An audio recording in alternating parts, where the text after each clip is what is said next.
तो पहले periodicity देखेंगे, थोड़ा सा फास्ट चलेंगे क्योंकि ज्यादातर चीजें हमने ऑलरेडी एटॉमिक स्ट्रक्चर और केमिकल बॉन्डिंग में कवर की हुई हैं इसके अपार्ट फ्रॉम रिएक्शंस। तो कहीं पे किसी को लगे कि समझ नहीं आ रहा है तो पूछ लेना, हैंड रेस कर देना, माइक ऑन कर दूंगा मैं। अच्छा जी, प्रोडिक्ट टेबल आप सबको पता है, प्रोडिक्ट टेबल हैव 8 ग्रुप्स और ओ लेवल के थे, अब जो है वो 18 ग्रुप्स तक हम चले गए। जो ग्रुप 1 और ग्रुप 2 को मिला के हम लोग एस ब्लॉक एलिमेंट्स कहते हैं, और ग्रुप 3 से लेके जो ग्रुप 12 तक हमारे हैं जिनको हम डी ब्लॉक एलिमेंट्स कहते हैं। तो ये सारी चीजें प्रोडक्ट टेबल में है। बाकी ग्रुप 13 से लेके ग्रुप 18 तक जितने हमारे पास ग्रुप्स हैं उनको हम लोग पी ब्लॉक एलिमेंट्स कहते हैं। और ऐसा क्यों कहते हैं? क्योंकि हमें पता है कि ग्रुप 13 से ग्रुप 16 तक जितने भी एलिमेंट्स आते हैं उनकी electronic configuration p sub shell पे खत्म होती है। Group 13 ends at P1, group 14 ends at P2, group 15 ends at P3, P4, फिर P5 and P6। Similarly group 1 की इलेक्ट्रॉनिक कॉन्फ़िगरेशन S1 पे खत्म होती है और ग्रुप 2 की S2 पे खत्म होती है, इसलिए इनको हम एस ब्लॉक एलिमेंट्स कहते हैं ग्रुप 1 और 2 को मिला के। और फिर हमने डी ब्लॉक देखा था जो in between S block and P block होता है, जिनको हम वो लेवल में ट्रांजिशन एलिमेंट्स कहते थे, लेकिन अब उनको डी ब्लॉक एलिमेंट्स कहते हैं क्योंकि इनमें सारे के सारे एलिमेंट्स ट्रांजिशन एलिमेंट्स नहीं होते। जैसे फॉर एग्जांपल बस इतना बता सकता हूँ अभी के जिंक जो है वो ट्रांजिशन मेटल नहीं है, इसी तरह से स्कैंडियम भी जो है वो ट्रांजिशन मेटल नहीं है। बट ये जितने भी है ना, titanium, vanadium, chromium, manganese, iron, cobalt, nickel, copper, these all are transition metals. इसी तरह जो नीचे एलिमेंट्स होते हैं इसको हम पढ़ेंगे नहीं कभी, मतलब ए लेवल में नहीं पढ़ेंगे, ASI2 में। ये जो नीचे एलिमेंट्स होते हैं जो अलग से लिखे हुए होते हैं, इनको हम कहते हैं एफ ब्लॉक एलिमेंट्स, क्योंकि इनकी electronic configuration f sub shell पे खत्म होती है, जो ऑफ कोर्स हमारे कोर्स का पार्ट नहीं है। अच्छा जी, बाकी प्रोडक्ट टेबल में कुछ बेसिक चीजें, एटॉमिक नंबर क्या होता है? It shows the number of protons in the nucleus of an atom. Mass number या nucleon number, it shows the sum of protons and neutrons in the nucleus of an atom. Number of protons और atomic number also shows the number of electrons. तो ये सारी चीजें हमें पता है। जब हमने इलेक्ट्रॉनिक कॉन्फ़िगरेशन बनाई थी तो हमें ये भी पता है कि कौन से एलिमेंट की इलेक्ट्रॉनिक कॉन्फ़िगरेशन कहाँ पे खत्म होगी। Let's say if I ask you about phosphorus, तो फास्फोरस का एटॉमिक नंबर 15 है, लेकिन इसकी इलेक्ट्रॉनिक कॉन्फ़िगरेशन बनाए बगैर मैं बता सकता हूँ कि ये कहाँ पे खत्म होगी। It is from period 3 and group 15। तो we know it's electronic configuration will end at 3p3। Similarly, if I ask you about the electronic configuration of bromine, so it is in period 4 and group 17, so its electronic configuration ends at 4p5। इसी तरह जब हम electronic configuration लिख रहे होते हैं तो उसका जो ऑर्डर है, उस ऑर्डर को भी हमने देखा था कि भाई पहले फर्स्ट प्रिंसिपल क्वांटम शेल का 1s फिल होता है, फिर 2s, फिर 2p, 3s, 3p, then 4s, फिर 3d। अच्छा, उसके बाद हमारे पास जो है वो फिलिंग ऑर्डर तो ये है, लेकिन फिल जब ये फिल हो जाते हैं सब शेल तो हमें पता है कि 3d हम लोग पहले लिखते हैं और 4s हम लोग बाद में लिख रहे होते हैं। फिर उसके बाद 4p आ जाता है, फिर उसके बाद 5s आ जाता है एंड सो ऑन। हमें जो है ना यहाँ तक जरूरत है 4p 5s तक, अक्सर जो है इलेक्ट्रॉनिक कॉन्फ़िगरेशन बनाने के लिए आ सकती है। ठीक है, ये एटॉमिक स्ट्रक्चर में देख चुके हैं। इसके अलावा प्रोडिक्ट टेबल में जो हॉरिजॉन्टल रोज होती हैं they are known as periods, और जो वर्टिकल कॉलम्स होते हैं they are known as groups. बचपन से पढ़ते आ रहे हो, कोई नई बात नहीं है इसमें। ठीक है। अच्छा, अब जो फर्स्ट चीज हम इसमें देखेंगे वो देखेंगे trends of atomic radii across the period and down the group. तो अगर हम बात करते हैं across the period trend of atomic radii, चलो पहले डाउन द ग्रुप बात कर लेते हैं। तो trend of atomic radii down the group, अगर मैं किसी भी ग्रुप की बात करूँ ना, let's say being it group 1, group 2, group 13, group 14, तो किसी भी ग्रुप में down the group atomic size जो होता है या एटॉमिक रेडियस जो होता है वो इंक्रीज होता है। जैसे अगर इनकी कुछ वैल्यूज देखें तो ये तो अक्रॉस द पीरियड दी हुई है हमें। तो just discussing trend of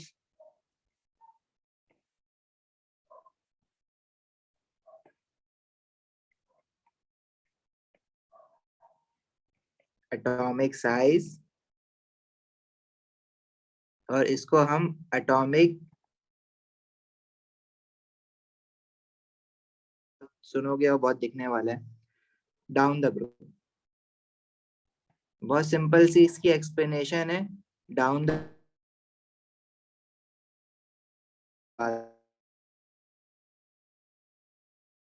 element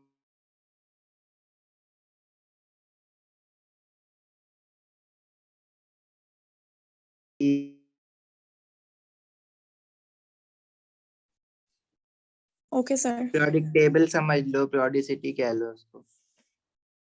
तो ग्रुप 1 में जैसे कि we have lithium, then we have sodium, potassium, rubidium, cesium, francium.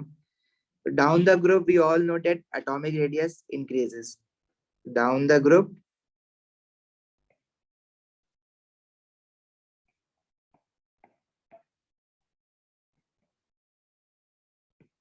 atomic radius increases. और reasons क्या होते हैं इसके? Because number of shells increases down the group. Number of shells increase हो रहे होते हैं down the group. अच्छा, और नंबर ऑफ शेल्स इंक्रीज होने की वजह से शील्डिंग इफेक्ट भी इंक्रीज हो रहा होता है down the group. Shielding effect, या शील्डिंग इफेक्ट का दूसरा नाम क्या पड़ा था? Screening effect. याद आता है शील्डिंग इफेक्ट?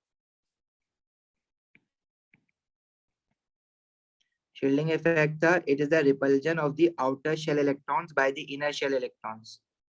तो जितने ज्यादा इनर शेल्स होंगे उतना ज्यादा आउटर शेल्स पे रिपल्जन होगी, तो उतना ज्यादा एटॉमिक रेडियस इंक्रीज होगा। But main reason for atomic radius to increase down the group is due to increase in number of shells. अब लिथियम के पास 2 प्रिंसिपल क्वांटम शेल्स हैं, सोडियम के पास 3 हैं, पोटेशियम के पास 4 हैं। तो obviously 4 number of shells will occupy a greater volume, तो वो ग्रेटर रेडियस हो जाएगा उसका। और इसका अगर हम लोग ट्रेंड बनाए down the group,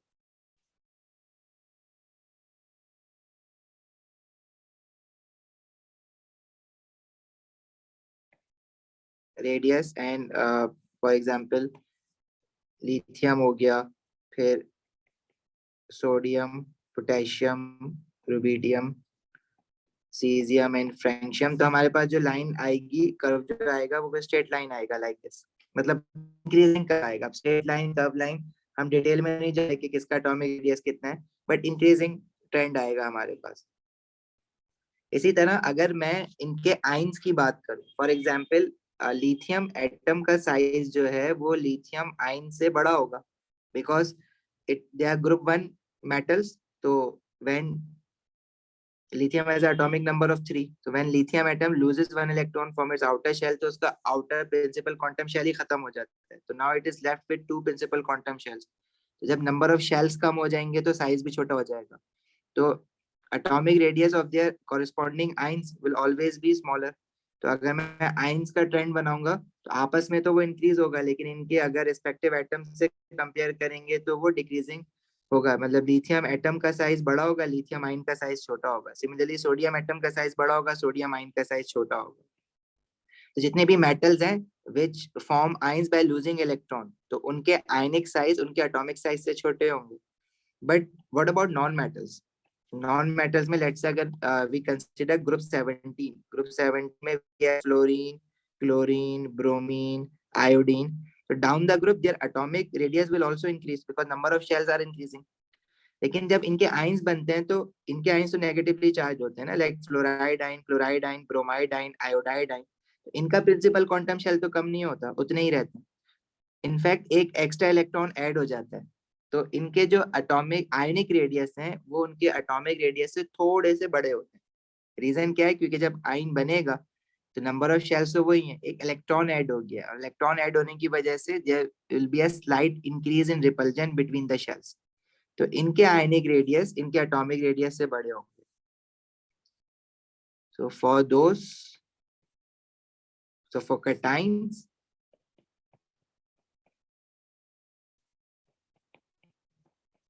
their ionic radius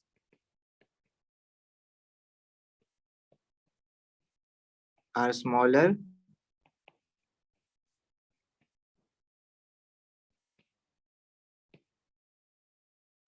than their respective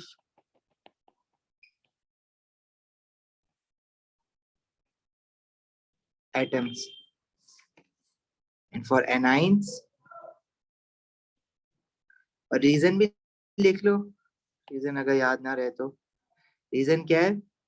because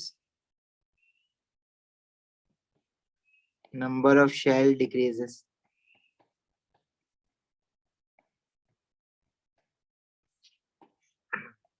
And as for anions,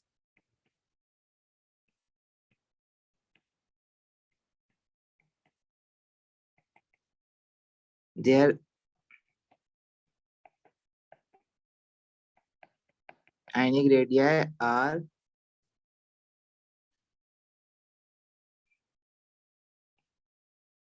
larger than their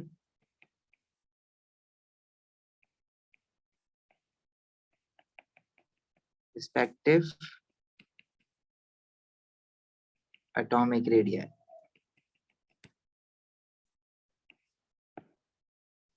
इसका रीजन क्या है? Because number of shells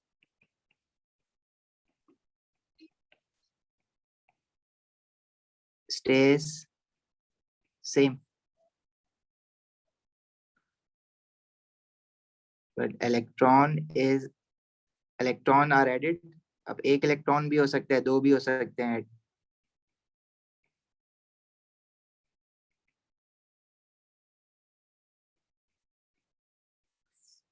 which increases repulsion.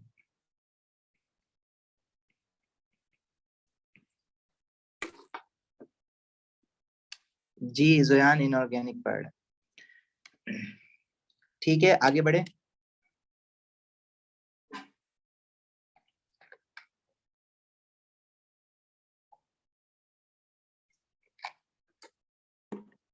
ये तो आसान सी बात थी। आगे बढ़े, लिख लिया सबने?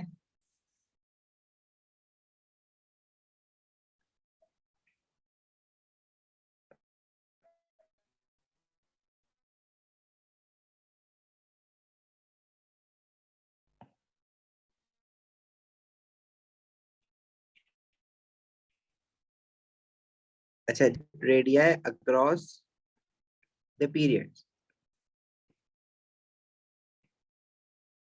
अब चाहे फर्स्ट पीरियड हो, चाहे सेकंड पीरियड हो, चाहे थर्ड पीरियड हो, तो हम जो एग्जाम्पल लेंगे ना मोस्टली इस पूरे इनऑर्गेनिक केमिस्ट्री में, वो पीरियड 3 पे हमारा फोकस होता है।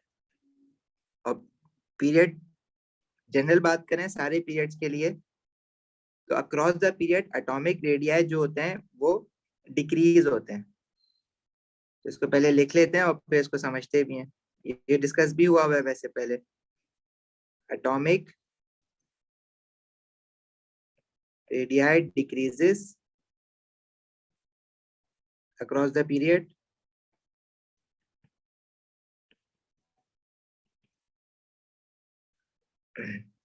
रीजन क्या है उसका?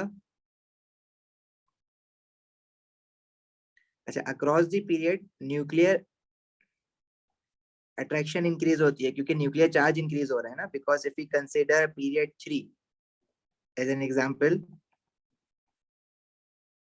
First element in period 3 is sodium, then magnesium, aluminum, silicon, phosphorus, sulfur, chlorine and argon. Atomic number of sodium is 11, magnesium 12, aluminum 13, 14, 15, 16, 17 and 18. So across the period, atomic number increases, which increases nuclear attraction, nuclear pull और nuclear attraction on the electrons increases क्योंकि atomic number increase हो रहा है, number of protons in the nucleus increase हो रहे हैं, तो वो अपने आउटर शेल के इलेक्ट्रॉन्स को ज्यादा फोर्सफुली अट्रैक्ट करेंगे, so they will move closer to the nucleus, so their atomic radii will increase because magnesium has a higher atomic number than sodium. However, number of shells stays constant, due to which shielding effect stays constant. So shielding is not playing a role in atomic radii across the period. Nuclear pull increase हो रहा है, जैसे sodium है और magnesium है।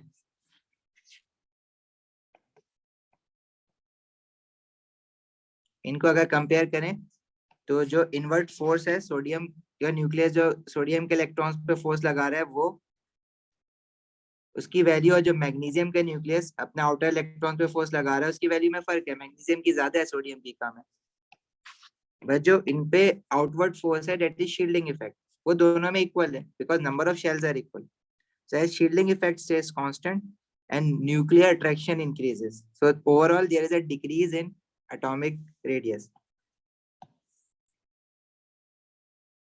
Second point is, as number of shells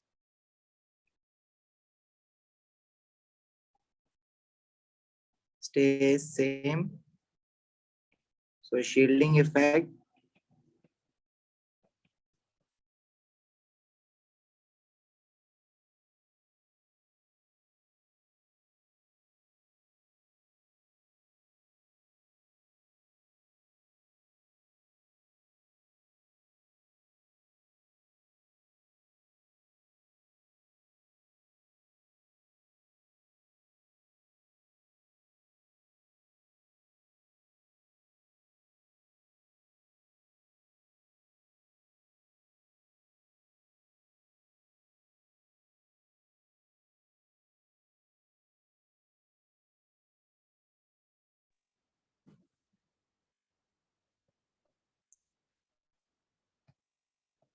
screen आ रही है सबके पास?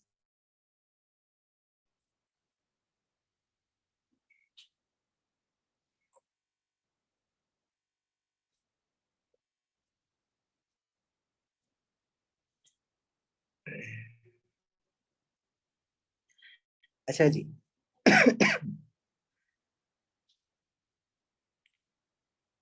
अब अक्रॉस द पीरियड अगर हम एटॉमिक रेडियस का ट्रेंड देखें तो it would be something like this. सबसे बड़ा साइज एटॉमिक रेडियस सोडियम का है, फिर magnesium, then aluminium, silicon, phosphorus, sulphur, chlorine, argon. Argon is not included in the trend.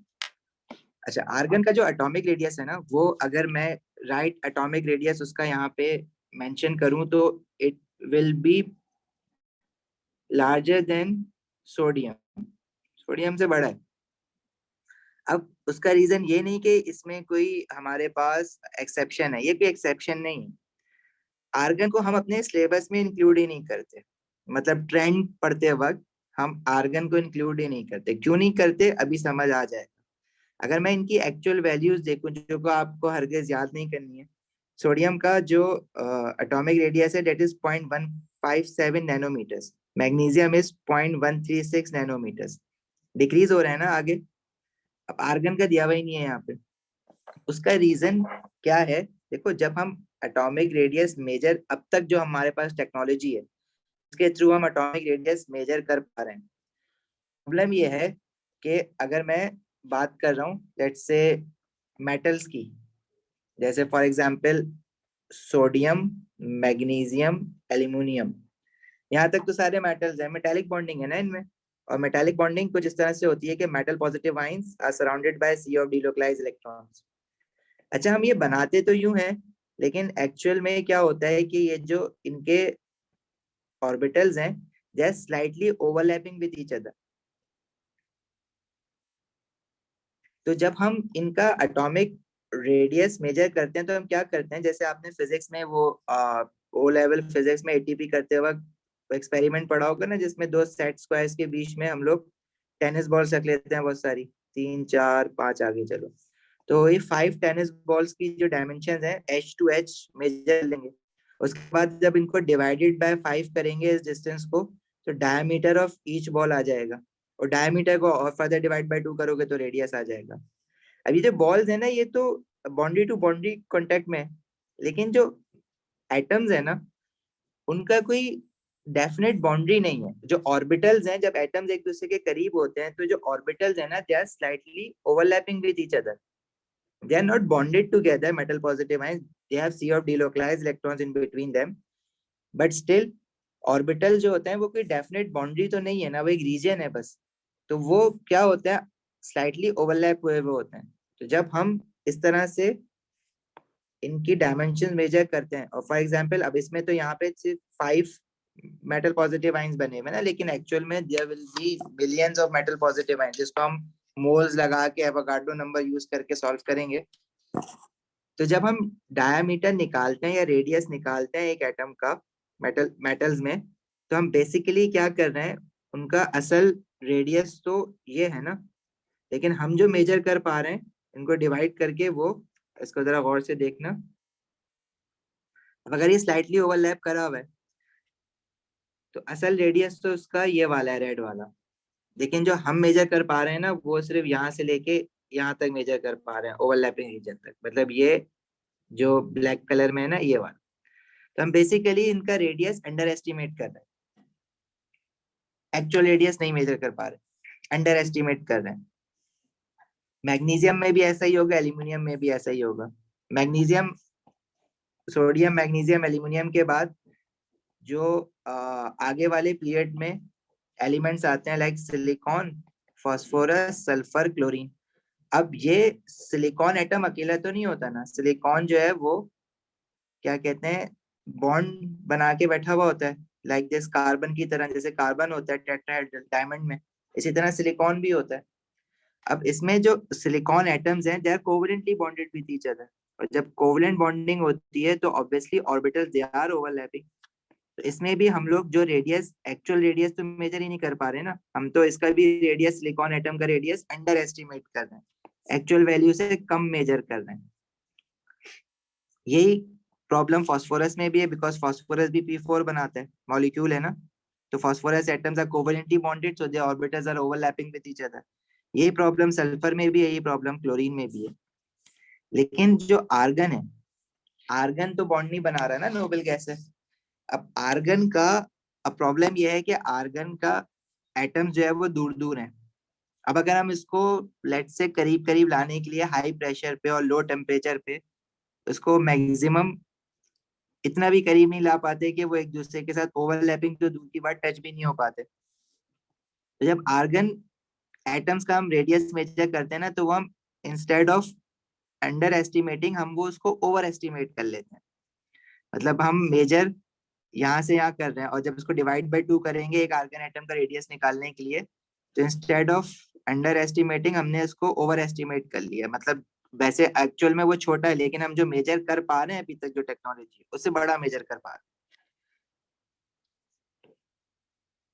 इस वजह से आर्गन को ट्रेंड में नहीं रखा है, क्योंकि पूरा ट्रेंड डिस्टर्ब हो जाएगा। और वो डिस्टर्ब होने का रीजन ये नहीं है कि आर्गन का रेडियस वाकई में बड़ा है, आर्गन का रेडियस क्लोरीन से छोटा है, लेकिन जब हम मेजर करते हैं उसको तो मेजर्ड वैल्यू हमारी आ रही है 0.19 नैनोमीटर। 0.19 नैनोमीटर तो सोडियम से भी बड़ी है, but logically it shouldn't be bigger than sodium. The reason is very clear to us that atomic number of argon is greater than sodium and shielding effect is same, so it should be smaller than sodium. लेकिन हमारी measuring technique गलत, गलत नहीं है but limited है, क्योंकि technology के use करते हुए अभी तक हम ये कर पा रहे हैं, इसलिए आर्गन को हम इंक्लूड नहीं करते। क्लियर है ये बात?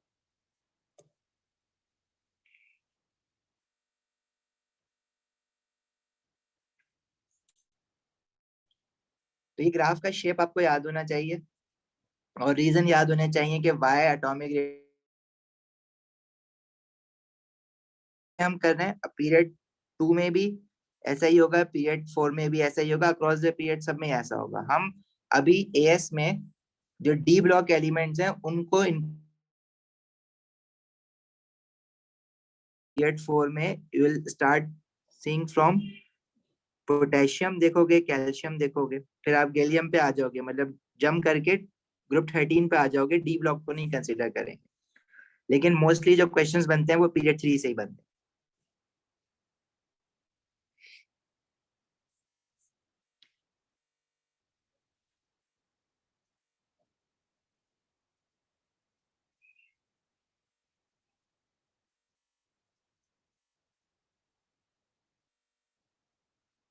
चलें आगे।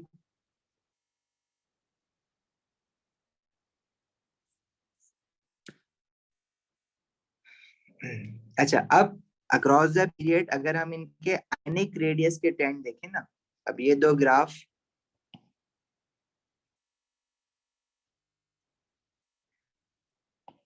डाउन द ग्रुप तो बड़ा सिंपल सा था, सारे सेम आइन बनाएंगे। लेकिन अक्रॉस द पीरियड अगर हम देखें तो एल्यूमिनियम और सिलिकॉन तक, मतलब सिलिकॉन भी ने भी अगर आयन बनाना है तो प्लस बनाता है वो। तो अगर सोडियम एटम का साइज कंपेयर करें उसके सोडियम आयन से, तो सोडियम एटम का साइज जो होता है वो बड़ा होता है as compare to sodium ion, क्योंकि सोडियम आयन जब बनता है तो एक शेल हो जाता है। मैग्नीशियम एटम का साइज अपने मैग्नीशियम आयन से बड़ा होगा। मैग्नीशियम एटम का साइज सोडियम एटम से तो छोटा होगा, लेकिन मैग्नीशियम का जो आयन है उससे तो बड़ा होगा ना, क्योंकि मैग्नीशियम आयन जब बनेगा तो शेल कम हो जाएगा। Same goes for aluminium and silicon. लेकिन फ्रॉम फास्फोरस, फास्फोरस तो आपका क्या कहते हैं, नेगेटिव आयन बना रहा है ना, इलेक्ट्रॉन गेन कर रहा है, उसमें तो शेल कम नहीं हो रहा, उसमें तो इनफैक्ट एक इलेक्ट्रॉन इंक्रीज हो रहा है। और इलेक्ट्रॉन इंक्रीज होने का रीजन भी हमने देख लिया था। इलेक्ट्रॉन इंक्रीज होने से कॉन्सिक्वेंस क्या होता है कि शेल का साइज, मतलब एटॉमिक साइज कम होने के बजाय थोड़ा बढ़ जाता है। क्यों? क्योंकि रिपल्जन बढ़ जाती है। अब अगर मैं फास्फोरस एटम का लेट से एटॉमिक रेडियस की वैल्यू देखूं तो वो कुछ 0.1 से थोड़ा ऊपर आ रही है, लेकिन फॉस्फाइड आयन जब बनेगा तो उसके आयनिक रेडियस की वैल्यू देखो तो 0.2 आ रही है। इसीलिए ये जो ग्राफ है ना फॉस्फाइड आयन के केस में ऊपर चला गया। लेकिन अगर मैं एटॉमिक रेडियस की वैल्यू देखो, अब एग्जैक्ट वैल्यू उसके साथ तो नहीं प्लॉट हो पा रहा मुझसे, लेकिन फॉस्फोरस एटम का साइज कुछ यहाँ होना चाहिए, पे सल्फर पे क्लोरीन, एटॉमिक रेडियस का ट्रेंड तो ये जा रहा था। लेकिन आयनिक रेडियस का ट्रेंड कैटाइंस तक तो डिक्रीज होगा, लेकिन एनाइंस का फॉस्फाइड का इसलिए ज्यादा है क्योंकि फॉस्फाइड आयन का साइज अपने फॉस्फोरस एटम से ज्यादा होगा। सल्फाइड आयन का साइज अपने सल्फर एटम से ज्यादा होगा। क्लोराइड आयन का साइज अपने क्लोरीन एटम से ज्यादा होगा। लेकिन आपस में फॉस्फाइड सल्फाइड क्लोराइड का फिर डिक्रीजिंग ट्रेंड है, क्योंकि अगेन सेम थिंग के number of protons, atomic number increase हो रहा है तो न्यूक्लियर अट्रैक्शन भी तो ज्यादा है क्लोराइड आयन में as compare to sulphide ion and as compare to phosphide ion.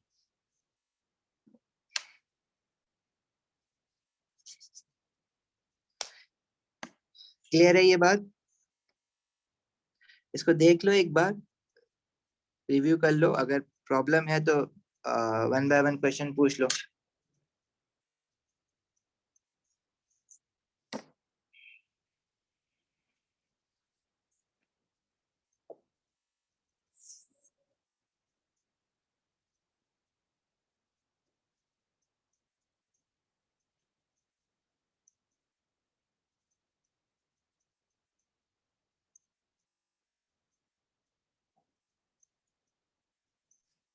आगे बढ़े।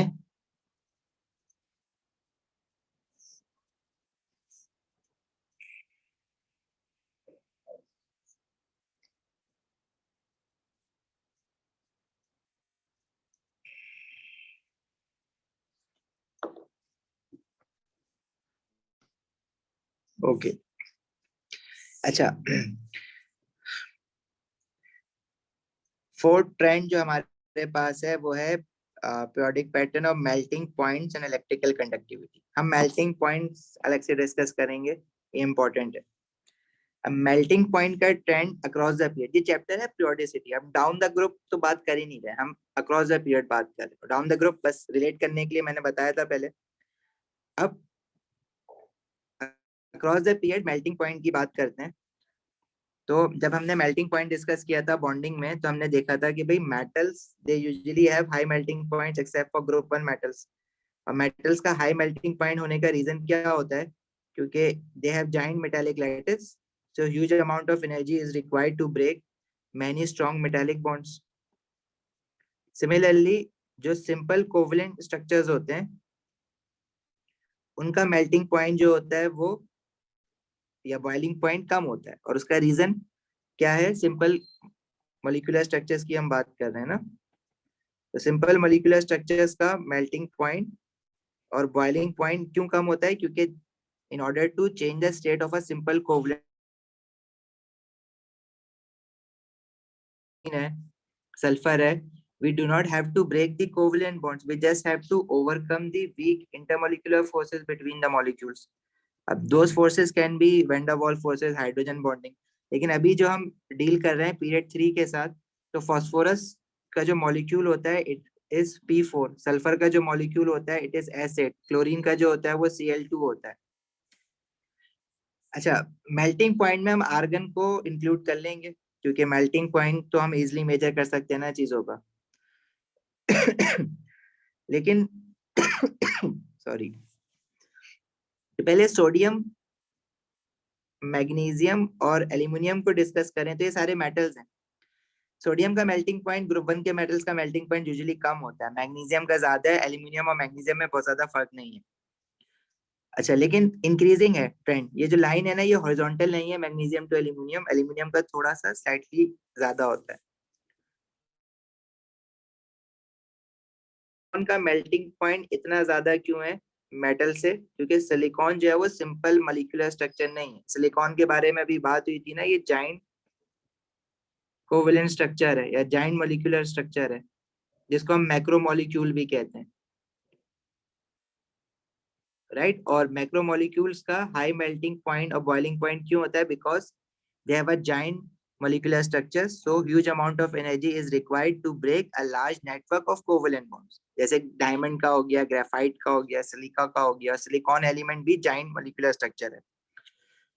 ये हमने स्टेट्स ऑफ मैटर में भी देखा है दोबारा से। तो सिलिकॉन का मेल्टिंग पॉइंट मेटल से इसलिए इतना ज्यादा है क्योंकि ये मैक्रोमोलिक्यूल है। अब फास्फोरस पे आ जाओ तो फास्फोरस, सल्फर और क्लोरीन ये सारे के सारे सिंपल मॉलिक्यूलर हैं। आर्गन को भी हम सिंपल मॉलिक्यूलर ही कहते हैं। अब मॉलिक्यूल नहीं है आर्गन का, लेकिन आर्गन एटम की जब हम बात करते हैं तो उसको भी हम मॉलिक्यूल ही कहते हैं, जैसे हमने स्टेट्स ऑफ मैटर में देखा था। अब सिंपल मॉलिक्यूलर स्ट्रक्चर्स जो होते हैं they have low melting and boiling points, क्योंकि इनको मेल्ट या बॉयल करवाने के लिए we just have to break और ओवरकम वीक इंटरमॉलिक्यूलर फोर्सेस। अब फास्फोरस के जो जितने भी एटम्स आपस में बॉन्डेड हैं, तो ऑफ कोर्स फास्फोरस भी नॉन पोलर है, सल्फर एसिड भी नॉन पोलर है, Cl2 भी नॉन पोलर है। Non polar means they do not have permanent dipoles, क्योंकि same atoms are bonded together ना, so there is no electronegativity difference between them. Phosphorus में we have all phosphorus atoms, so all phosphorus atoms obviously have same electronegativities, तो dipoles नहीं होंगे permanent dipoles. तो only type of intermolecular force phosphorus, sulphur and chlorine molecules have is weak inter van der Waals forces, या जिनको हम temporary dipole induced dipole forces भी कहते हैं। इसलिए इनके जो मेल्टिंग पॉइंट है वो बहुत कम है। अच्छा, what about phosphorus and sulphur? Sulphur का ज्यादा क्यों है melting point as compare to phosphorus? कोई एक्सप्लेन कर सकता है ये बात?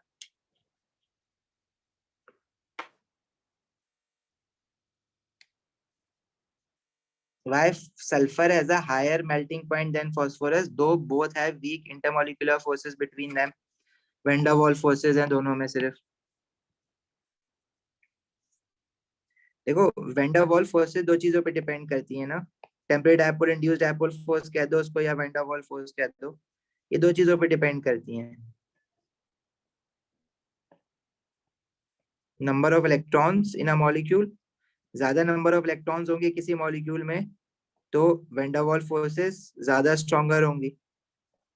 और सरफेस एरिया ऑफ मॉलिक्यूल या point of contact between the molecules, तो point of contact in a molecule अगर ज्यादा होंगे, दो मॉलिक्यूल जिनके पॉइंट ऑफ कॉन्टेक्ट ज्यादा हैं, तो उनमें भी temporary dipole induced dipole forces ज्यादा होंगी या वैन डर वाल्स फोर्सेस ज्यादा स्ट्रॉन्गर होंगी।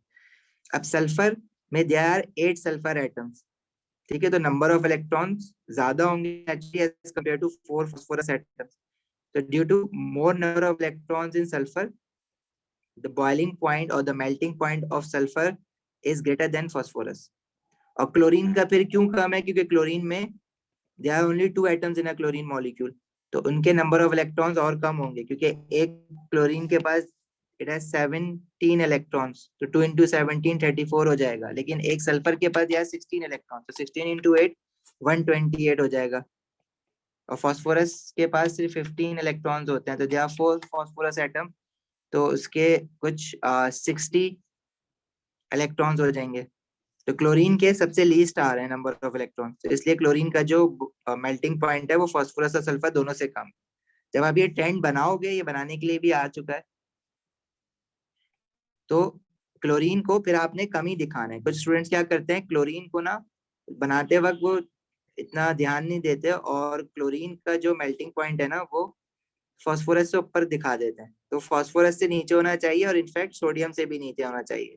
सिमिलरली फास्फोरस का जो मेल्टिंग पॉइंट है वो सोडियम से नीचे होना चाहिए। और आर्गन मोनोएटॉमिक गैस है। आर्गन में it has least number of electron, इसमें भी वैन डर वाल्स फोर्सेस होंगी बिटवीन टू आर्गन एटम्स, पर इट हैज ओनली 18 इलेक्ट्रॉन्स क्योंकि मोनोएटॉमिक है ना। क्लोरीन में 34 आ रहे हैं, सल्फर में 128 आ रहे हैं, फास्फोरस में 64 आ रहे हैं, क्योंकि इन सब में वैन डर वाल्स फोर्सेस हैं। तो सब में नंबर ऑफ इलेक्ट्रॉन जिसमें लीस्ट है उनकी van der Waals forces weakest है। सही है मौज, समझ आई बात?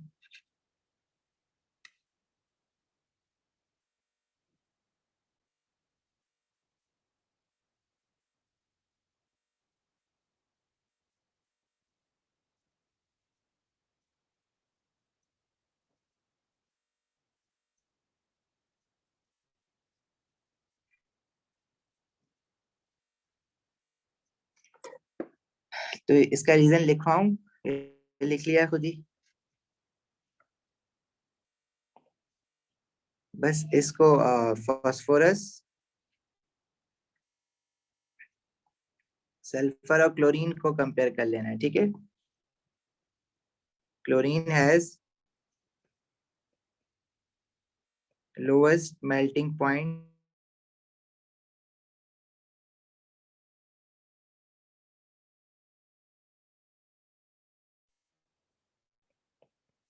वैन डर वाल्स फोर्सेस, और सल्फर में we have strongest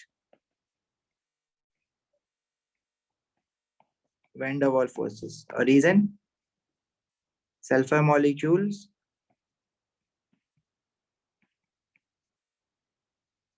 have more number of electrons.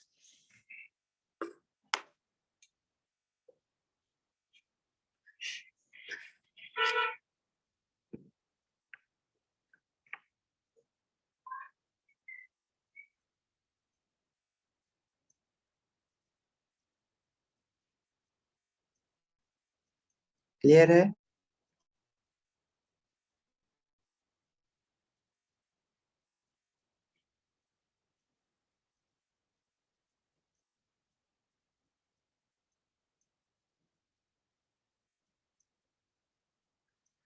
Ejaz देखो, अगर वैसे सोडियम और मैग्नीशियम को कंपेयर करें तो एक तो हम obviously sea of delocalised electrons को कंसिडर करेंगे ना, बिकॉज मेटालिक बॉन्डिंग ब्रेक करनी पड़ती है in order to melt any metal. तो मैग्नीशियम में we have each magnesium atom contributes to 2 electrons in the sea of delocalized electron, right? But अगर हम क्या कहते हैं, यही आर्ग्यूमेंट अबाउट मैग्नीशियम और एल्यूमिनियम करें तो हमारे पास वो बात फेल हो जाती है ना, कि how would you explain then why aluminium has almost same melting point than magnesium. लेकिन अगर हम इनके मेटालिक लैटिसेस को जरा डिटेल में देखें ना क्रिस्टलोग्राफी करके, तो एल्यूमिनियम में और मैग्नीशियम में बहुत बड़ा फर्क इस वजह से नहीं है कि उनकी जो लैटिस स्ट्रक्चर है एल्यूमिनियम और मैग्नीशियम का, वो ऑलमोस्ट जो है ना वो सिमिलर होता है। अब एल्यूमिनियम का एक एटम वैसे तो it should be contributing 3 electrons in the sea of delocalised electron, लेकिन साथ में अक्रॉस द पीरियड ना एल्यूमिनियम की इलेक्ट्रोनेगेटिविटी भी इंक्रीज हो रही होती है। यू गाइस रिमेंबर इलेक्ट्रोनेगेटिविटी, मतलब एल्यूमिनियम का जो न्यूक्लियस है ना, it is nuclear attraction stronger है as compare to magnesium.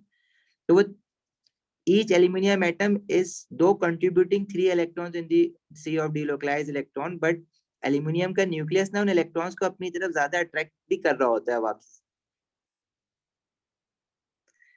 But इतना ही मैं अभी एक्सप्लेन करूंगा, इस बात की डिटेल में हम जाएंगे नहीं, जाना नहीं है हमें।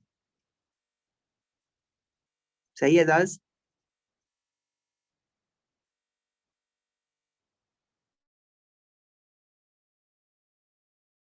बारे में मेटल्स की भी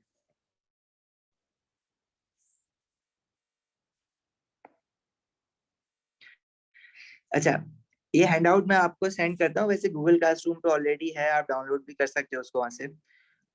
तो अगर हम ये जो टेबल बने हुए ना, ऑफ कोर्स वैल्यूज याद नहीं करनी है, जस्ट समराइज करने के लिए आपके पास चीजें हैं। मैग्नीशियम का 923, एल्यूमिनियम का 932। तो मैग्नीशियम और एल्यूमिनियम में कोई बहुत ज्यादा फर्क नहीं है, सिर्फ 10 डिग्री सेल्सियस का फर्क है। सिलिकॉन का on the other end is much higher. और रीजन क्या है? सिलिकॉन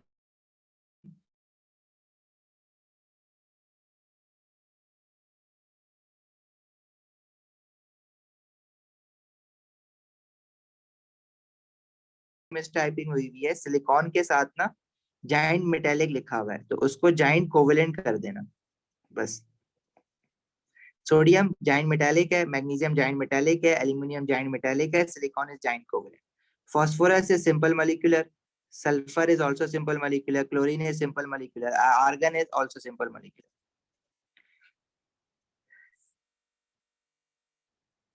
सही है। और ये जो सेकंड वाला टेबल है, ये है फॉर इलेक्ट्रिकल कंडक्टिविटीज। अब इलेक्ट्रिकल कंडक्टिविटीज ऑफ कोर्स मतलब ability for a substance to conduct electricity is electrical conductivity. Obviously जो मेटल्स हैं उनकी इलेक्ट्रिकल कंडक्टिविटी ज्यादा होगी। Aluminium electrical conductivity is greatest, reason being because it has more electrons in the sea of delocalised electrons. Magnesium की उससे कम है, sodium की उससे कम है। But from silicon to chlorine, अच्छा सिलिकॉन की, सिलिकॉन जो है ना वो सेमीकंडक्टर के तौर पे यूज होता है, तो उसकी इलेक्ट्रिकल कंडक्टिविटी जो है ना वो कम तो है लेकिन बड़ी यूजफुल है। लेकिन फास्फोरस की तो बहुत कम है, तो ये, और सल्फर की भी बहुत कम है, तो इनको फिर हम क्या इंसुलेटर ही कहते हैं। क्लोरीन की इलेक्ट्रिकल कंडक्टिविटी हम मेजर ही नहीं कर पाए, है ही नहीं, जीरो समझ लो। Argon is zero. और जो सोडियम से एल्यूमिनियम तक हैं, these are known as conductors. ठीक है, इसके बारे में बस इतना ही काफी है। तो ये जो page number, I think this is page number 144, असल में बुक्स की कटिंग है ना ये, जो टॉपिकल बुक्स हैं, तो इसमें बस पेज नंबर 144 पे जो 3 टेबल बने हुए हैं ना, एक बार रिवीजन के लिए देख लेना।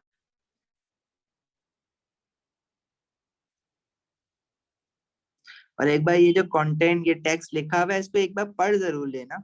इसमें से जो आपके काम की जो चीजें हमने डिस्कस की हैं उसको हाईलाइट कर लेना, ताकि बस वही चीजें याद रखो, वरना चीजें तो बहुत डिटेल में एक्सप्लेन हुई भी है, साथ याद रखने की जरूरत नहीं है सारी चीजें।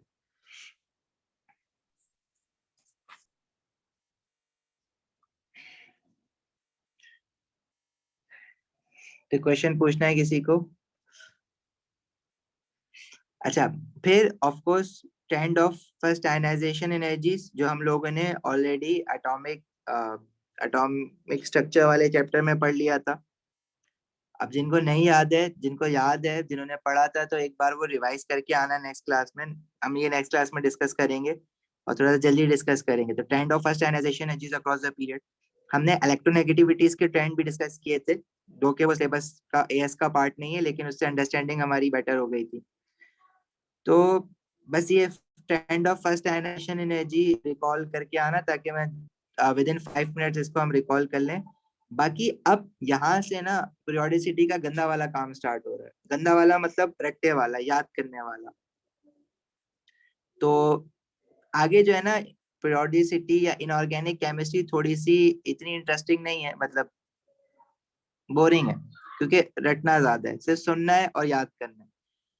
तो बस नेक्स्ट क्लास तक ये फर्स्ट आयनाइजेशन एनर्जी के ट्रेंड रिकॉल करके आ जाना, और ये थोड़ा सा फास्ट चलेंगे अब आगे चैप्टर्स इसके। चाहिए करना ये है कि ये पढ़ के आपको नेक्स्ट क्लास तक का टाइम दिया जाएगा, अब ये सारे रिएक्शंस याद करोगे, फिर हम लोग इसके पास पेपर्स करेंगे, पास पेपर्स करते करते भी याद हो जाएंगे। तो सारे चैप्टर्स के अलग अलग, एटलीस्ट पेपर वन तो हम अलग अलग कर सकते हैं, क्योंकि ज्यादातर पेपर वन में ना सेपरेट आइसोलेटेड क्वेश्चंस है। पेपर टू हम सबके साथ कर लेंगे, तो एक बार और उसमें रिवाइज हो जाएगा। ठीक है, कोई क्वेश्चन है तो पूछ सकते हो, otherwise you guys may leave. Thank you so much, Allah Hafiz.